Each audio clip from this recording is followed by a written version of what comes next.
We have a few joining in here, but my clock says 7 a.m. We want to be cognizant of everybody's time this morning, and a happy Earth Day to everybody that's tuning in here. And I'm going to say tuning into the boom. So today is all things related to the prairie chicken, not just here in the state of Missouri, but specifically here at Dunn Ranch. I'm Kent Wamsley. I'm the Grasslands and Sustainable Ag Strategy Manager for the Nature Conservancy, who oversees and manages Dunn Ranch here with the team that we have up here.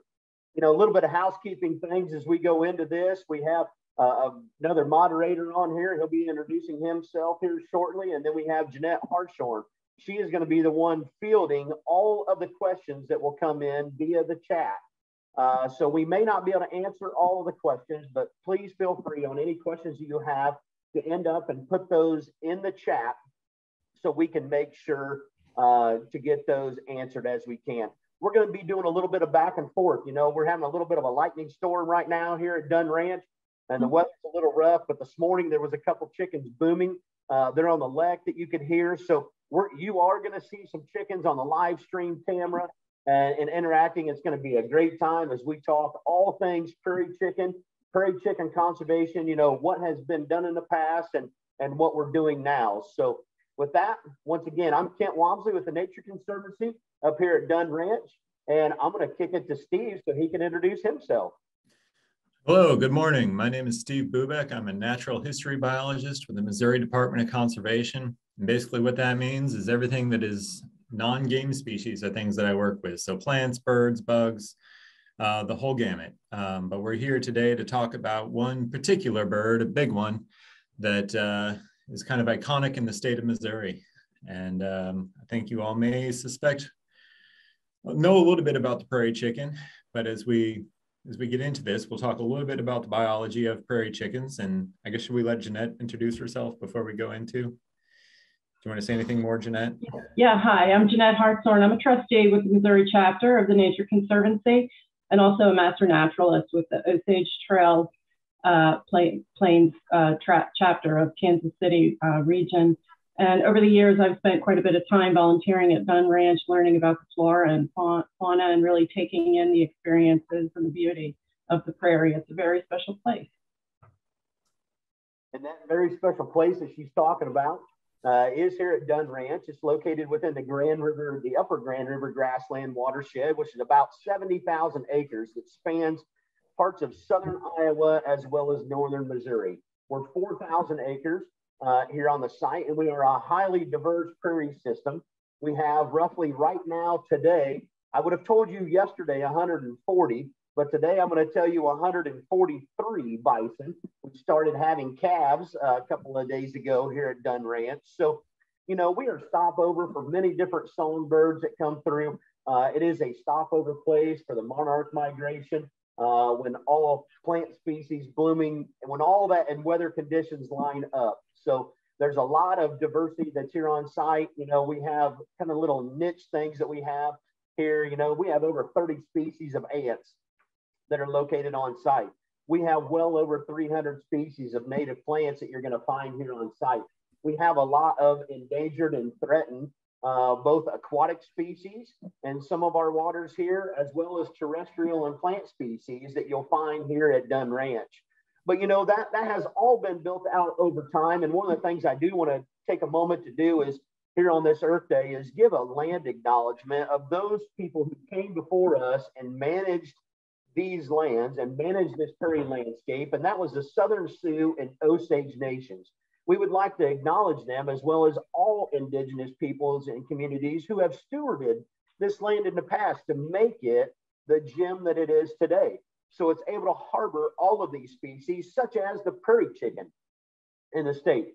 MDC, TNC, as well as many other conservation colleagues and private landowners are working to do their part on the lands that these folks managed years ago to make sure that we can continue to have the species present that we do. And we can, you know, as we see these new climatic patterns and things coming into place, that we can be resilient against those things in a sustainable manner. So what you all have been waiting for is the prairie chickens. And so welcome to the boom. I'm going to kick it off to Steve here as he gives a little bit of discussion here about what you're seeing on the screen, some about what these chickens look like, and we'll dive into the full programming. All right, so these are prairie chickens. These are the only prairie chickens we're going to see today. No, I'm just kidding. We got the live video. Hopefully we'll see some. But we wanted to give you a still video so you can get an idea of what we're talking about, of what we're dealing with here today. So prairie chickens, as you might suspect, are kind of chicken-sized. They're chicken relatives, but they behave a little bit different from chickens. As we get the chance to listen to them on the lek, we'll definitely see some differences. But one of the main differences between the chickens that we know and use as a food source and the prairie chickens is hidden right in the name. And the first fact, or the first thing to know, is that these things are dependent upon prairie. They're dependent upon very large tracts of prairie in order to survive, because they do act like chickens. They're probably not the smartest birds out there. They're not going to be the most they're not the best at defending themselves. They're subject to a lot of predation, and they kind of make up for this by working together. So they travel in loose flocks, especially in the winter. And then especially in the spring is when we see them together on a specialized mating system called a lek. And a lek is basically a high ridge with low grass, open ground, where the prairie chickens come. And think of it like a singles bar. So all the males show up and they puff up their chests and they act real tough. They inflate their air sacs on the side of their head here. You can see one of them. They put up their pinnae, they put up their feathers in the back to make themselves look bigger and even tougher. And then they boom at each other.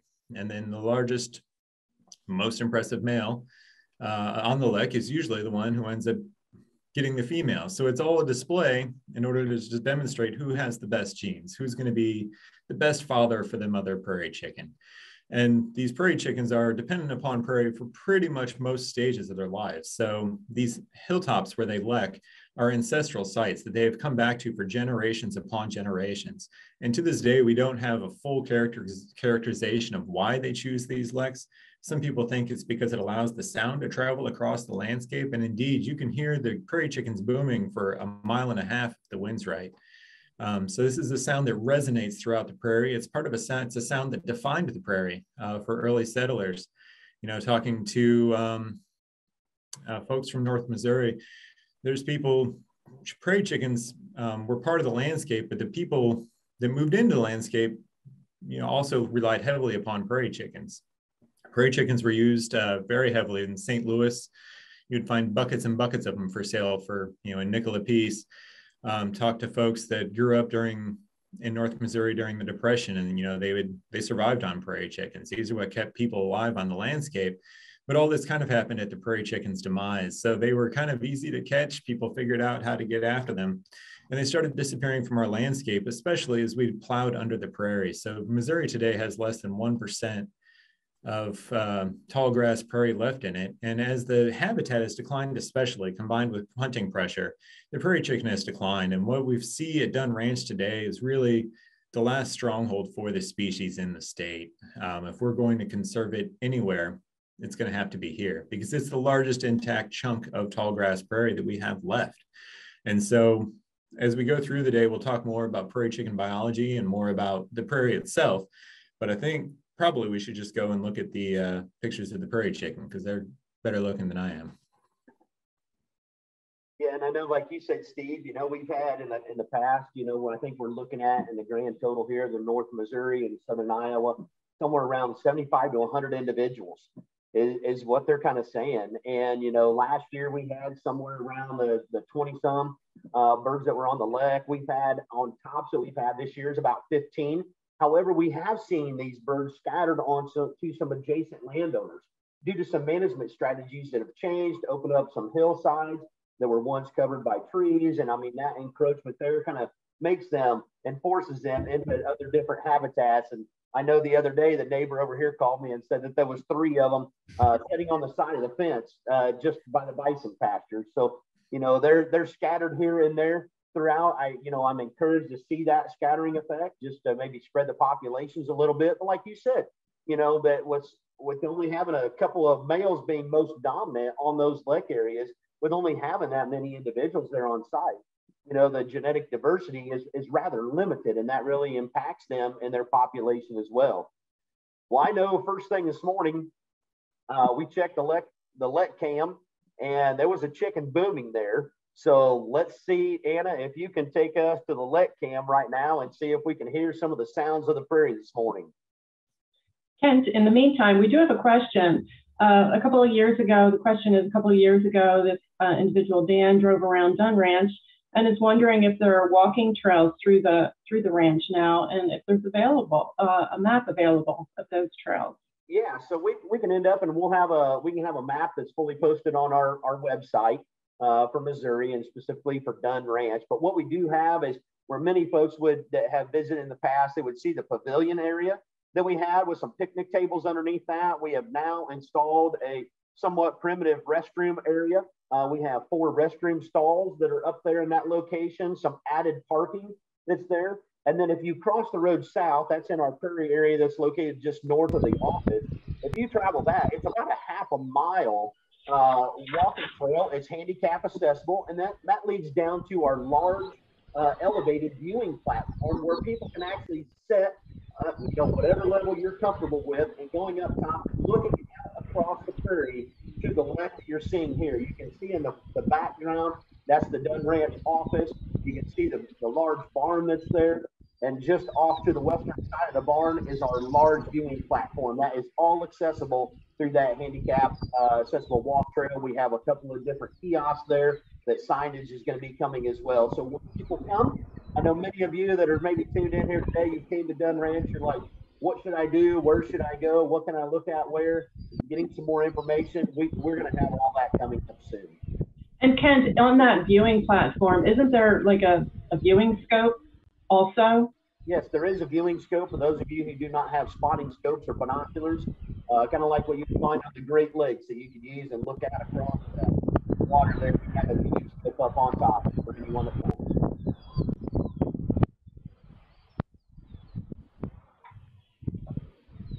So I think, Steve, in your presentation, you had referred to maybe trees or anyway. So there's a question about, do prairie chickens use trees or like trees?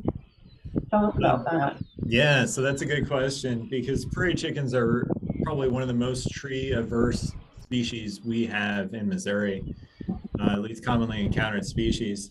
Prairie chickens, when they are choosing a luck, they want as treeless of a landscape as possible. And as you look out across this, there's a few trees around the office there. You can see some scattered in the far horizon. This is really what prairie chickens look for. The areas where prairie chickens are really surviving and thriving today are the sandhills of Nebraska, places further west where trees really struggle. One of our major challenges in maintaining prairie chickens here in Missouri is maintaining this open prairie landscape. The landscape is a lot more fragmented than it used to be. We can't run a 3,000 acre fire over the prairie every day. There's a lot of private land in between people's houses, cars. They kind of get attached to those things. So, we're forced to work, or we're not forced to, but we do work with private landowners to remove trees from this landscape to help improve the view sheds for the prairie chicken. Prairie chickens, gosh, I think I've seen maybe one prairie chicken in a tree, and I feel like he probably got up there by accident. So they really are prairie species. They really like these open landscapes. And what they look for on the prairie are different things at different times of year. They need a different habitat during nesting season when they're raising young. They like an open landscape so those little bumblebee-sized chicks can run around on the ground.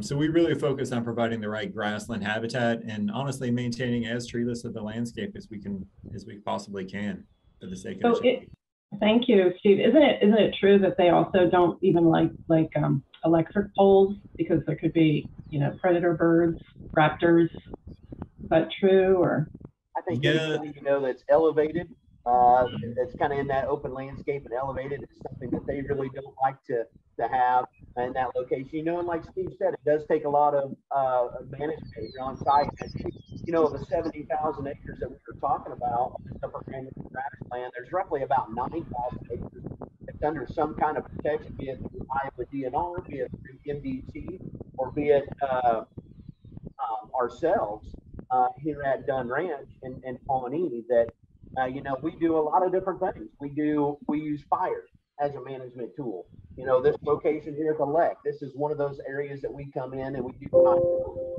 we go out with a skid loader with a tree cutter attachment on it, and we remove the trees and brush from the prairie landscape as well. So there's a lot of different management strategies that we utilize to make sure that we keep it the best open landscape that we can. Fire being a very integral part of that. We're burning anywhere between 700 to 1,000 acres a year here at Dunn Ranch, and in varying seasons as well. We may do an early spring burn. We may do a late growing season burn or dormant burn. So we really are trying to mix up that burning window because that adds to the patchwork that you'll see here on site. And I think as we at MDC and others begin to, you know, do this patchwork, I believe it's going to open up more historic ranges for these birds to go. And I think that's why it's getting harder and harder to find some of them really congregated. You're going to have 2 over here. You're going to have 4 over here. You know, they're going to be jumping to some of these adjacent lands as, you know, NBC with some of their private lands dollars are working with these individuals, and we get the word out about, hey, you know, we can kind of meet the demands of ranching with the demands of wildlife here on site. That kind of leads us to the next question we have from Brad. He's wondering how the habitat looks across the border in Iowa, and about are there any large prairie remnants in that area? And so in southern Iowa with the Kellerton and Ringgold area, it's going to be fairly similar. I think you're going to have a little bit more some scattered trees in some of those areas than this, but they do have a rather open landscape in that area, very similar to what you're going to be seeing here. But I know this morning as we're looking here, there was one there at about 5 o'clock this morning or 6 that was booming here on site. So Anna, if you could, how about you pull up a reel that we had there from the past with the birds on the lek and doing the ritual that, you know, it was about a month ago when we were doing fire here on site that we had about 15 birds that was just up and around the lek.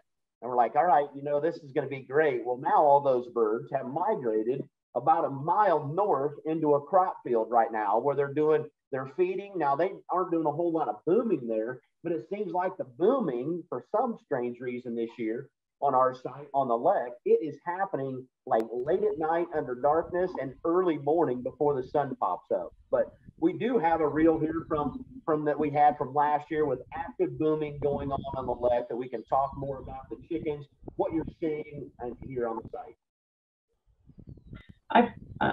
There's a question. I've heard of greater and lesser prairie chickens. So which species do we have here in Missouri, or do we have some of each? These are Missouri prairie chickens. They're definitely greater. The lesser ones occur, you know, further south, Texas and western Kansas, Oklahoma, I believe. There you can hear the characteristic booming sounds and some of the other vocalizations they make. They're quite active.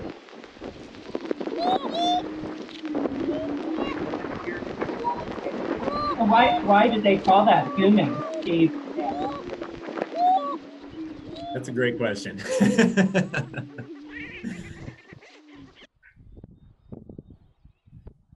You can imagine hearing those noises, you know, as you were an early settler coming across the prairie and you've never encountered anything quite like that before. And then early in the morning, you hear that low haunting resonance coming from a hilltop, you know, a mile away, and you have no idea what that is.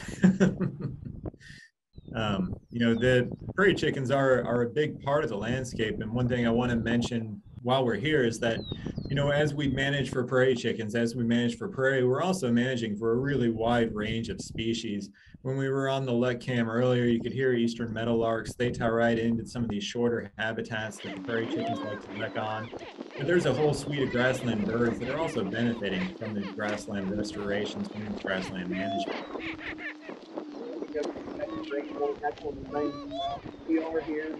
It is Earth Day. You know, we're going to do quite a bit of discussion with questions and things, but we're going to just take, I think, a couple of minutes here while Anna plays this reel, and whether you want to close your eyes or whether you just want to look at what's going on the screen, that one of the greatest things I think, here I'm a flatlander from Indiana. I've been down here in Missouri for about 3 years, and we do have areas like Kankakee Sands located in Indiana that is a prairie landscape ran by the Nature Conservancy. But one of the great things, Steve mentioned all the other species you were hearing, meadowlark, red-winged blackbird, and all of those things. That the prairie, I think, speaks for itself. And there's many times that I hope as you visit Dunn Ranch, or as we take moments of pause here, that you can sit and look and just see and listen and hear the life in and around the prairie here at Dunn Ranch.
There's many of you that may have been able to have the opportunity to come to the site, and you were able to get into the free chicken blinds that NBC had out here on the left.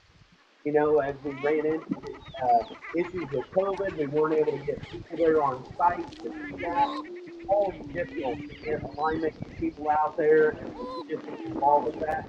That's part of the reason why we built the large viewing platform on the back of the barn. We put it up at that location, just as Steve said earlier, and Jeanette, you had made mention of, the power poles or anything like that would be standing out in the trees in the open landscape. And wanted to keep void of that by attaching it up on the barn. That was in a fixed location. That barn's been there for several years.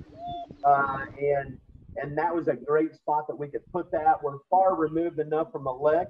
It was really no big deal in my sense of going out to the blind, to do that viewing, because you would do it under the cover of darkness.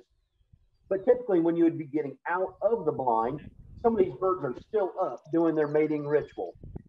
We are so limited in number of these animals that we want to try to be as far removed, appreciate them as much as we can, but we don't want to love them to death, kind of a thing. So I think that's why, it was a great idea for us to toss in that viewing platform. So I hope that those of you who haven't been to Dunn Ranch to see that, haven't been there to see the prairie chicken, it's a great spot that you can go to. We actually had the bison going from the north and south pastures right now, so you can look across and maybe see bison as well.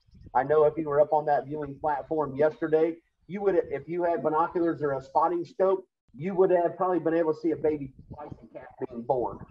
So that's kind of a little bit of detail on the site. And I think I saw something pop up there in the chat real quick that talked about how far they may go and how far they may travel. That they're going to fly to some adjacent fields, but it's not uncommon for a bird to get up and go several miles to another location. A bird could get up here to Dunn Ranch and they can fly up to Kellerton in a single sustained flight. So they will make a good flight. They fly something that would be in between, I guess, my perspective. If you've ever seen a pheasant fly or a quail fly, it's going to be kind of in between there. Of course, their coloration is similar to that of a pheasant hen. But when the prairie chicken, as you can see, the one in display here in front of us, the the tips of their tail feathers are rounded, where the pheasant is more of a pointed tail feather. Ken, that kind of brings us to a question that we have from Aaron. He's thanking us all for hosting the event. Are there plans to bring more prairie chickens from other states to be added to Dunn Ranch or to private property owners' property? So I'll start off, and then Steve, if you want to take it from there. But I know it was back in, as I talked to Dennis Perkins, who are a couple of the individuals that have ran the site for several years. We've owned Dunn Ranch now for 22 years. Dennis has been here since the start. Keith has been here for 16 years, and we have a new hire that just started. That's Brett Perkins as well. But you know, I think it was back in around 2014 that they went into Nebraska and did some trapping for this. They did it 3 consecutive years in a row, 2014, 15, and 16. There hasn't been any supplement to the population at that point. So since that time, as they supplemented that in, it hasn't been done. You know, with the reduction in numbers, you know, that is a question. I think right now we're sitting on a stage of, you know, perhaps maybe not supplementing the population, but Steve, you may know more details on that from NBC standpoint. Yeah, I don't have all the answers from MDC, but you know, I will say that part of the problem with prairie chickens is just the scale of the landscape that they require. So a lot of the models are indicating that we need something like a 20,000 acre core and then 20,000 acres of additional prairie within 5 to 10 miles in order to support a resident prairie chicken flock. And, you know, those are just tremendous amounts of land. The total public ownership in the landscape right now is maybe a third to a quarter, if that's probably being generous, of what these prairie chickens probably need in order to survive. You know, we do, through the work with private landowners, we're hopeful that, you know, that can supplement the public land base. But supporting a population this size is always going to be a challenge. You know, as I mentioned earlier, that's part of the reason this species declined in the first place, is lack of habitat. Prairie chicken populations boomed when European settlers first started coming in, because we put in ag fields basically, and with ag fields always comes a certain level of waste. So you'll get corn, you'll get soybeans, not soybeans historically, but you'll get, you know, grain left in the fields inadvertently over the years, and that helped these prairie chickens over winter. I saw a question earlier about if they are year-round residents, and these birds do live here all year long. They are not migratory. You know, they would have to find everything they need on the landscape. And so early European settlement was a boon for these things. It gave them, you know, a high calorie food source to survive the winter on. We've probably moved too far in the other direction now, and most of our landscapes in Missouri have a lot of ag crop in them. And so, you know, one of the challenges is making sure, if we're going to go get birds from Nebraska and release them, because this species is not doing great anywhere. So if we're going to take individuals from one population, that's going to hurt that population. We want to make sure we're putting them into the best possible situation.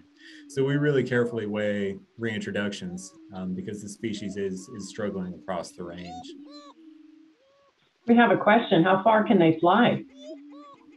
Well, we had one individual after the releases that was really unhappy with Dunn Ranch.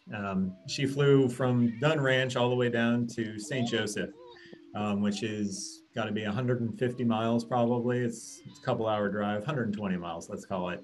Then it flew nearly all the way over to Macon, which is another 120 miles. And, you know, nowhere in that circuit did it find any better habitat. So it turned around at Macon and flew all the way back to Dunn Ranch. So a total of a 500-600 mile journey over the course of a week or two. So they actually are really strong flyers. They're capable of dispersing. You know, it seems every year we get 1 or 2 individuals from Nebraska even that seemingly just get wanderlust, and they will take off, and we'll find them somewhere in Northwest Missouri, sitting on a fence post, or, you know, some private citizen will send us a photo.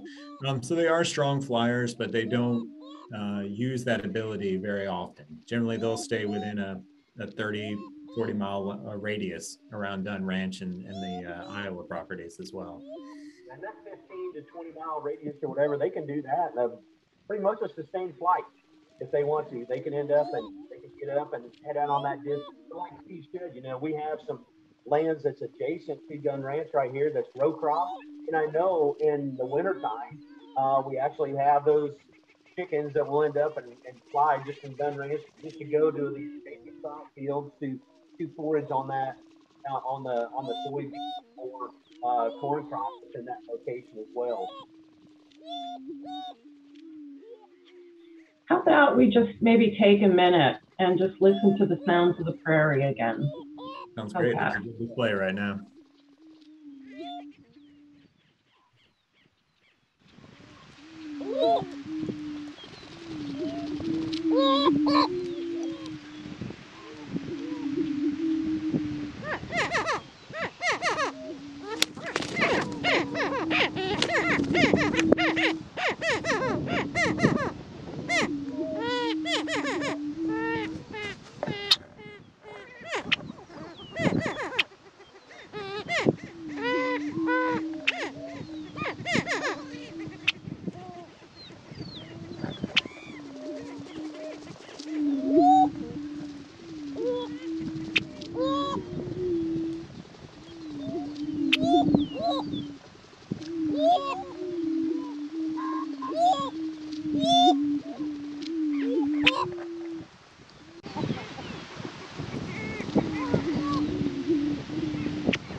We have a number of questions coming in.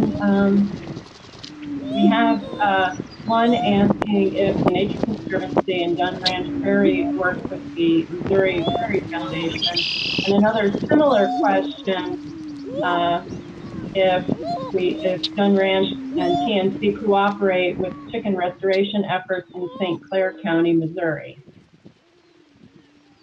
So we do partner with the Missouri Prairie Foundation. We have all across the state in many areas through land dealings and some prairie restoration efforts and things that we do here on site. Many of their folks come up and even help out with volunteering and doing some of those things here on site. You know, there's a wide brush of conservation partners that we work with, you know, Missouri Prairie Foundation, MDC. We obviously work across the border with Iowa DNR. You have, you know, Pheasants Forever and Quail Forever as part of that. You know, we have, you know, as we work in these landscapes and we work with Habitat, you know, some non-traditional partners that you might not think of that we've been working with as well, you know, that allow us to, you know, purchase some of the equipment that we utilize and all those things that kind of go into play. We've been working pretty closely here with MFA in Missouri as well with our ranching stuff. And all across the board, working with universities. We have a lot of universities that are wanting to do research now that we're kind of opening up a little bit more for some of those opportunities.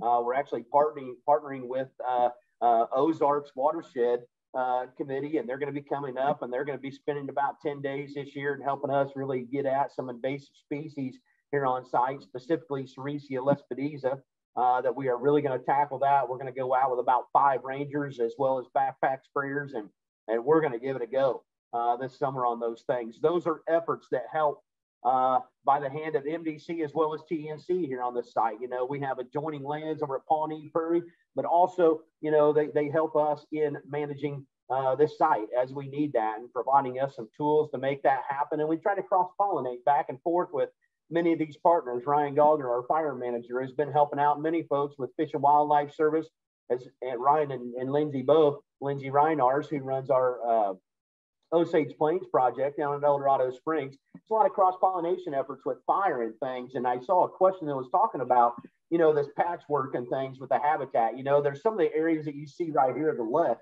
that we do high mow this area. We normally keep it pretty short. You can see our little 2-track trail that goes down through the prairie. We utilize that as a fire break when we are segmenting out sections of prairie. But you know, and doing some of this habitat management that we are in conjunction with NBC, that you'll have areas on these knobs or potential lek areas, these high locations, and we want to drop that off in some of a metered approach. So we're going to go from a really short stature prairie to begin to grow a little bit more in height, and then we're going to get a little bit higher yet. So the only location that you might find trees and shrubs here at Dunn Ranch is in the bottom of the creek draws. is where you may find some of that. So we're, you know, we want that feathering and we want that edge effect. We want to make sure that we're kind of developing like a patchwork out there, almost like a quilt. So in this location and that location, that's why we vary our burn season windows. That's why we do grazing that we do. It's with the bison, we do on adjacent lands right now at Little Creek Farm. We do it also on the grass bank, which is a 400-acre parcel just north of us that we're working with 2 adjacent landowners.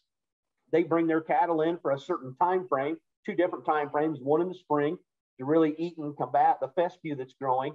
And then they bring the animals back later on after all the prairie grass is kind of seeded and done their thing to intersperse that grass, but develop some open spaces.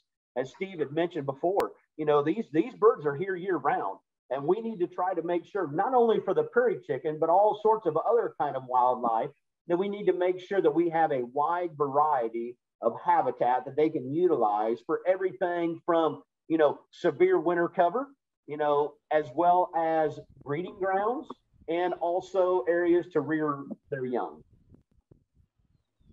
So you talked about the habitat a little bit. How many eggs do they typically lay? And when are they laying them?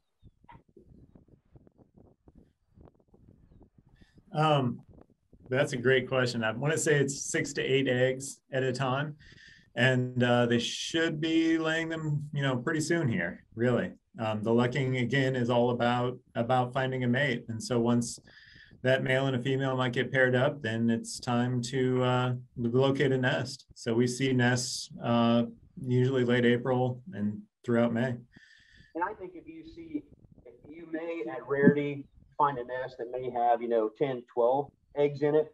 But, you know, we were making a mention there earlier about some of this genetic diversity and how we're a little bit limited in scope. So there's a couple of different things that are kind of rough on the prairie chicken. As Steve said, you know, hey, you might find them standing on the side of the fence, you know, and just standing there in some cases. So they're very susceptible to predation, number one. Number two is they have kind of an antagonistic approach with the ringneck pheasant.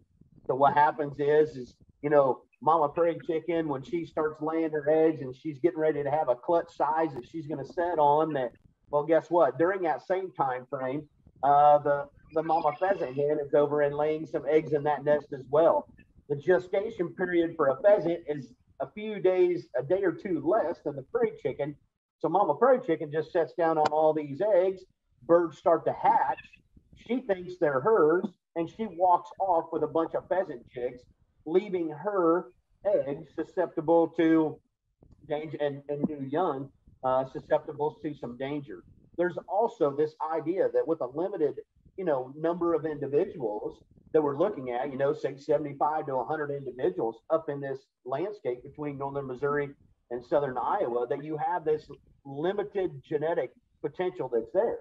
So anytime you have someone, you know, it doesn't matter if you're talking, you know, deer, if you're talking cattle, whatever it is, when you start limiting that genetic basis and you start having a little bit of interbreeding and some of those things go on, then your productivity and your reproduction success is going to diminish along with that as well. So there's just a lot of things outside of even the land conversion and some of that we're seeing. There's just a lot of things that are make it pretty tough for this little bird.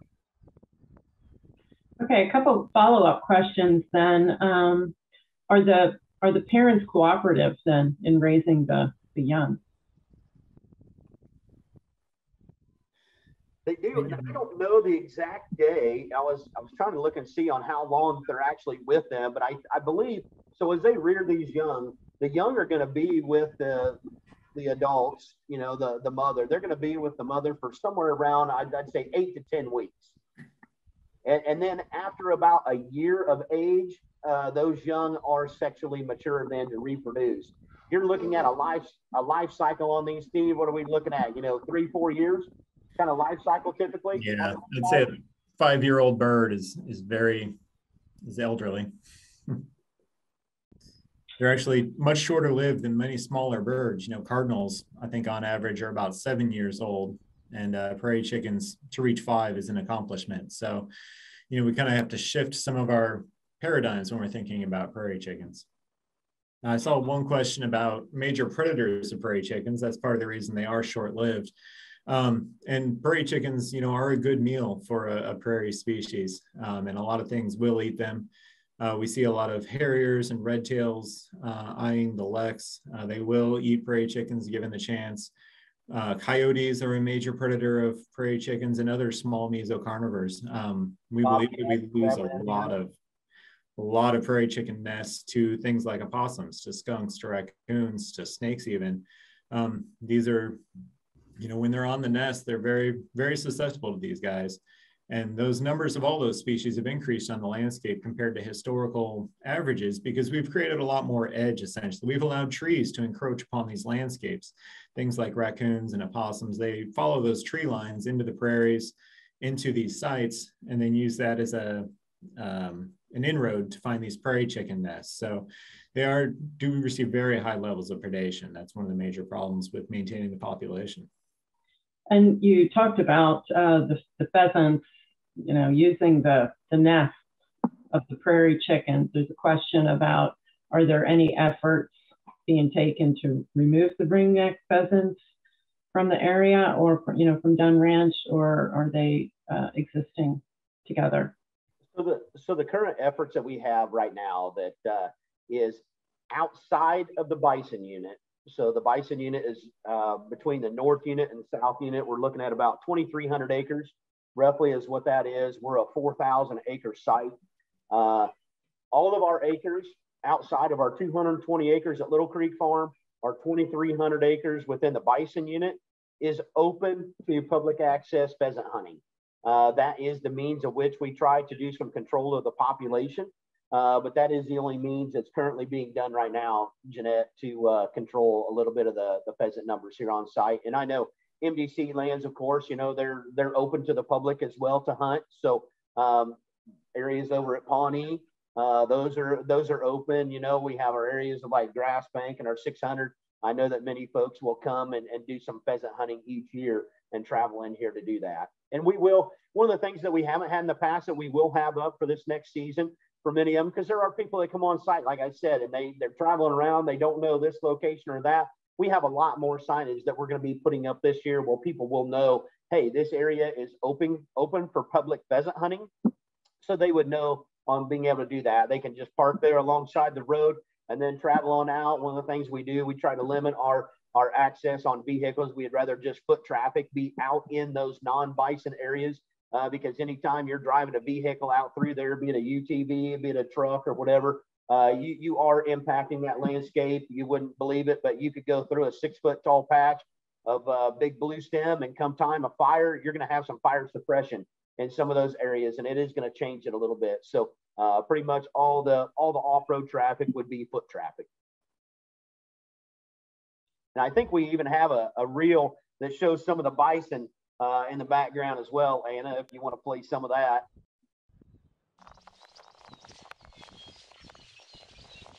You know, we're about 100, we have 140 animals here on site at Dunn Ranch. We'll probably have anywhere, you know, upwards of 50 calves, 40 to 50 calves here.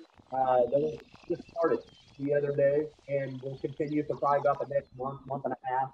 We'll continue to have animals. We do a roundup each fall where we bring those animals in. We do a health and vet check on them, and then we sell some of those animals. Some of those animals go right into the food supply chain.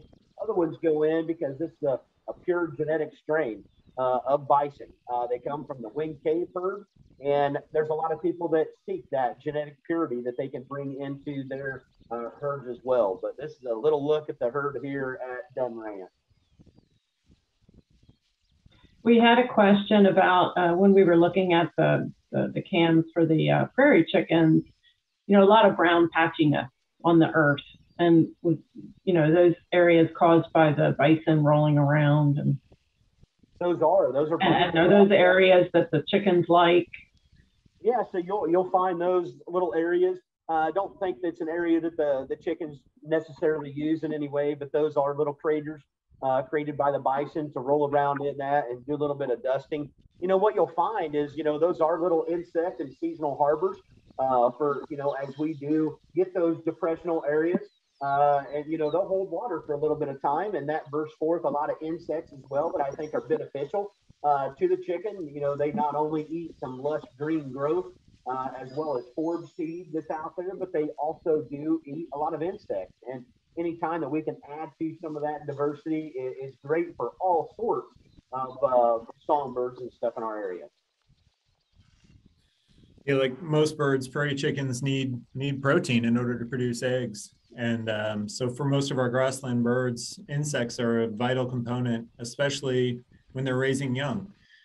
Think about it, even as people, when we're maybe just in our normal lives, we can get by. But, if you're raising a kid, if you're pregnant and carrying a child, especially, you need a lot of extra calories, you need a lot of extra nutrition.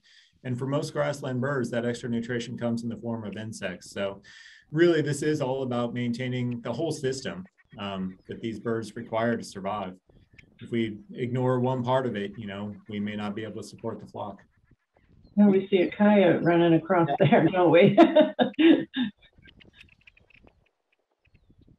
And those are just some of the disturbances that they run into out there. We have no different than us having, some high populations of, nest predators. There's some avian predators as well. But the chickens, this is the world that they live in, and there's predators all around the corner. And this is one of them that can come up there and kind of disturb a little bit of that mating ritual, push the birds off of the lek for a little time, and then they'll gravitate back onto the lek. Yeah, we have a question. Do you know if there's any impact due to a bird flu outbreak? I know at Los Bluffs there's a lot of sick and dead birds there, unfortunately. So bird flu tends to hit ducks and geese more strongly just because of the nature of their congregations. These birds don't, despite the lekking, they're not interacting quite as heavily as packing 1 million snow geese into Los Bluffs.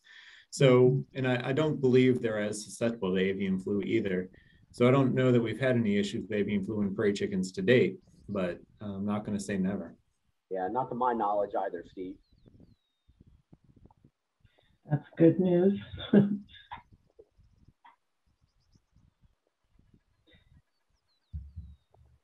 So a couple more questions, I guess.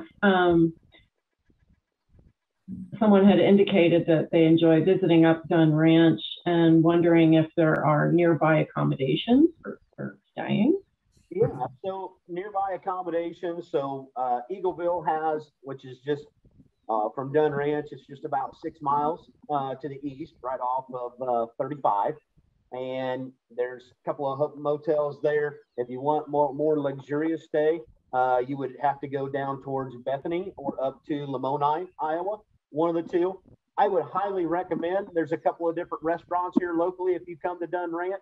One of my favorites is the Dinner Bell, located up here in Eagleville, as well as going down to Bethany, one of the partners that we do a lot of work with here at Dunn Ranch, catering some events, and that is Toot Toots. So Toot Toots, kind of world-renowned place that you're in Missouri and this in your part of the country. I encourage you to go to Toot Toots. And, one of the things is, I talked about that handicap accessible walk trail. We talked about the kiosk. We talked about the partnership and stuff that we have with MDC. And we have a lot of different things that are going on here at Dunn Ranch. And many of these things are being made possible by, working with some local business owners. We had an Amish family that built the restroom up there. We had a local contractor built the couple of local contractors built a large viewing platform. The rock that is getting hauled in is from the nearby quarry. That's from another individual that is here locally as well. So, as we've had partnered with MDC and we host Prairie Days, we have all the vendors set up and doing those things. If you were here this last year, you got a free bison burger and things.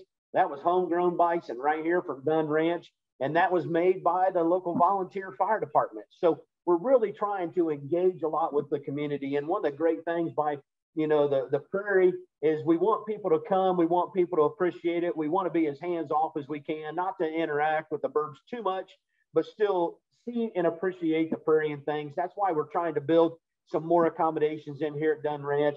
We have handicap accessible parking right in front of the restroom. We have it right in front of the pavilion as well. I believe if all the things stack up nice and nice and neat that right from the restroom, there's 2 handicap parking spots. Later this summer, you should see 2 electric vehicle charging stations also on site. So if you have one of those electric vehicles and you think, oh my goodness, I'm going to drive up there and I'm going to be in the middle of nowhere and not able to find that, we will keep you posted on when that's available. And we would love to have you come as well to Dunn Ranch and visit the site and travel around and see all that the prairie has to offer. So I did see a question come through about greater versus lesser prairie chickens. The Nebraska birds are greater prairie chickens. That was the source for our last reintroduction, was Nebraska birds. Prior introductions in some of our St. Clair, Wakanta area, southern reintroductions were all Kansas birds from the Smoky Hills. And greater and lesser prairie chickens don't interbreed to the best of my knowledge. There might be a few isolated instances, but generally they're pretty distinct. So I have a kind of a big question here. What would you say is the most important thing that's being done to help the population? Is it habitat, reintroduction, limiting predators, or something else? I'd say the biggest driver right now is habitat. Kind of building it, they will come, or maintaining it, and it will come. I think probably looking at the sense of maintaining is just as much anything else. You know, we are in the grassland composition. There's a lot of seed that's sitting there already in the ground. And we just need to make sure the right conditions in place. We need to go into certain areas and do some restoration where we do have some really key remnant prairies that are still sitting there, yet we have fescue dominated pastures that continue to take over, where we can begin to integrate some more of these natives into that mix. I know NBC does a lot with that, with their private lands dollars that go out there. That's what the idea is behind the grass bank. Those cattle ranchers that are grazing there, they're doing some woody removal. They're doing some interseeding, maintaining some prairie grass on their own landscape and burying the height and stuff that we have there for that. So I would say, Jeanette, the biggest thing is the habitat, you know, and developing that patchwork, developing the thing that species needs for the various stages of its life cycle as well. And I know, you know, those of you that are tuned in, there's a lot of updates that we provide on our website. So if you go to nature.org/Missouri, you can look on that and you can see all that we're doing all across the state. Many times we'll have links. I know Steve and NDC, you can go to NDC website. You can check out all of the things that they're doing across the state as well. And then specifically for all things related to prairie chicken and things, you can go to the YouTube site and you can end up and click on that and see some of the live stream cam footage of what we have had here at Dunn Ranch. And from time to time, as we have ran that, you might see the camera pointing at the trailer. Well, that's a bison that came up there. We tried to make it bison proof. Well, they haven't damaged our camera, but from time to time, they'll kick that camera and all you see is a trailer with the whole trailer shaking and a bison standing there at it. So we're trying our best to keep that rolling, but you know, I'll consider it a working landscape that we have this camera going in. Kent, I think you mentioned that Dunn Ranch is open year-round to the public, dawn to dusk. Maybe just a couple seconds on, you know, what we can expect to see seasonally, you know, through the prairie changes through the course of the year, through the seasons. Well, the prairie is just starting to come to life right now. Right now, as you would come, we're starting to see some more birds heading into here. We're starting to see bison calves hitting the ground. You're going to start seeing some whites and yellows start popping here in the prairie. My favorite time of year is when it narrows, you know, towards the latter part of summer, when you start getting into that late August, September window, and you start getting into you're transitioning out of the more yellows in the landscape, and you start seeing some, you know, brilliant reds and purples and those kind of colors that seasonally, as you come here, you know, if you look to time it, who knows what you're going to see.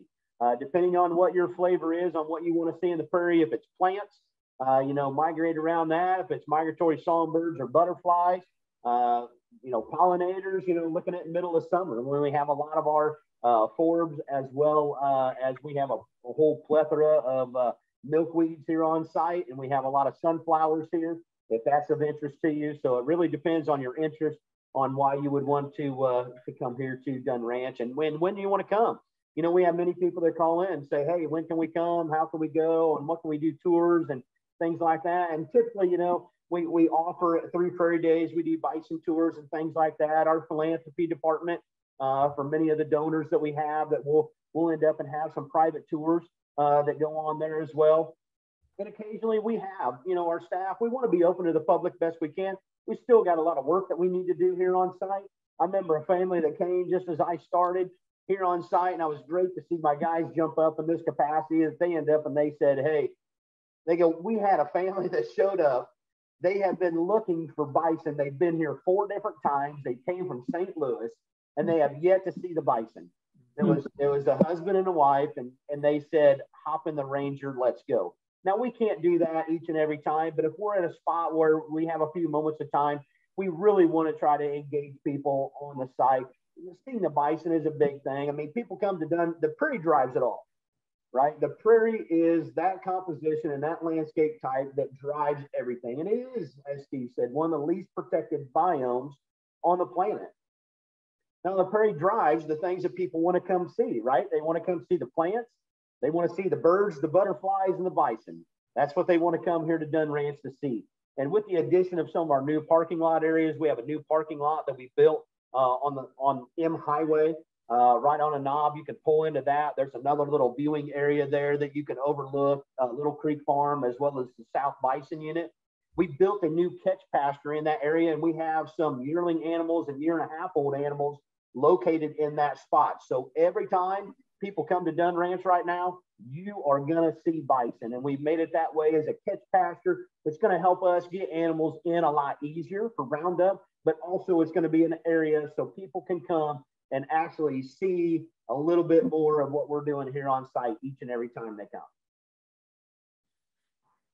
come. Yeah, so we're nearing the end, and kind of just as a closing thought, you know, I want to just make sure everybody realizes what an ancient and iconic part of the landscape prairies are. This is Missouri's natural heritage right here. You know, up to 1/3 of the state was covered in tall grass prairie prior to European settlement. We're now down to 1% of that. TNC, MDC, MPF, state of Iowa, all these partners we've mentioned are really working to preserve these last small remnants and all the species that depend on them. And it's a big project, and none of us could do it alone. You know, hopefully you've gotten a sense of the amount of work, of the amount of passion that folks have for preserving these landscapes. And that's really what it's going to take. It's not just the work and the passion from us, from those talking today, but from everybody for these things to maintain on the landscape, for prairie chickens, for bison, for regal fritillaries, for prairie blazing star to stay part of our landscape. It's going to take a concerted effort. And we appreciate you guys all tuning in here today. That's all part of building the process. So thank you. Yeah, private land ownership is big. You know, that's the bulk of the land that surrounds some of these little, some of the prairie strongholds that we have is private land ownership, and working hand in hand with those landowners to, you know, get more habitat on the landscape, manage it in a way that keeps areas open for species such as the prairie chicken is exactly what we want to do. And we appreciate all their efforts as they blend that working landscape of trying to maintain production for, you know, cattle and those kind of things, and farming and ranching lifestyle in a way that's sustainable and beneficial to not just, you know, we're looking at everything here from the upland landscape to the water as well. So we're looking at soil health, you know, we're looking at, you know, cattle health and viability, you know, we're looking at soil health, we're looking at plant diversity, we're looking at forage quality in that. We're looking at how all of that, the nutrients that go on the landscape, how we can make sure to have the soil acting as a sponge with all the microbes and things there, have it being a living organism so that we have less sediment and nutrients hitting our receiving bodies of water that are then heading on downstream, impacting fish, drinking water sources, and those kind of things. So holistically, that's the picture that we're looking at. Nutrients hitting our receiving bodies of water that are then heading on downstream, impacting fish, drinking water sources, and those kind of things. So holistically, that's the picture that we're looking at. Nutrients hitting our.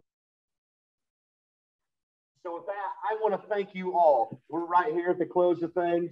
Steve, I want to thank you and NBC for all the work that you helped TNC do and all the work that you're currently doing. Jeanette, thank you for your continued support with the Nature Conservancy and jumping on here today and bearing with us going through the question.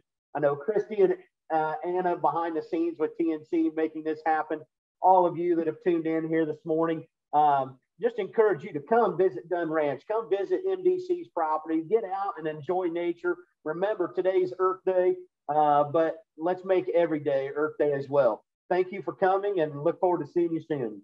Thank you, everyone, for your questions. And if there are unanswered questions, we will get to you via email with answers to those questions. Thank you again for your participation.